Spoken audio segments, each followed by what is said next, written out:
আমি এলাকাবাসীর কাছে একটা আবেদন জানাই যে আমরা সবাই মিলে একযোগে যদি বলি এই মাঠ যে ঈদগাহ মাঠ, এই মাঠ কোনো হাটের কোনো মাঠ না। যদি তারা এই মাঠ ব্যবহার করে তাহলে এই মাঠের পরিচ্ছন্নতা, এই মাঠের রক্ষণাবেক্ষণ, এই মাঠের 2 ঈদের যা খরচ তাদেরকে দিতে হবে। যদি তারা না দেয় তাহলে এই মাঠ তারা ছেড়ে দেয়, এখানে হাট বসবে কি জন্য? কিন্তু এটা আমি একা যদি বলতে যাই আমি কিন্তু বেয়াদব হয়ে যাবো। এটা তো সবার মাঠ। এই যে এই ঐতিহ্যটা 10 গ্রামের মানুষ এই এক জায়গায় হয়, কোথায় ভবানীপুর থেকে, মির্জাপুর থেকে, হাটপুর, আপনার এইদিকে চককরিম থেকে, মাদারপুর, এত মানুষ যে আমরা এখনো এক জায়গায় সেই বাপ দাদার আমল থেকে, দাদার আমল থেকে আমরা যে এখানে আসে এক জায়গার মধ্যে আমরা এসে আমরা মহমিলের সাথে এখনো যে চলতে ফিরতে পারতেছি, এটাই আল্লাহর কাছে হাজার শুকর।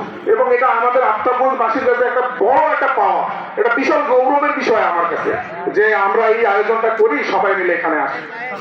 যাই হোক, আমি কথা বাড়াবো না। আমি যেহেতু এই পরিস্থিতিতে আমি আজকে বলতে পারবো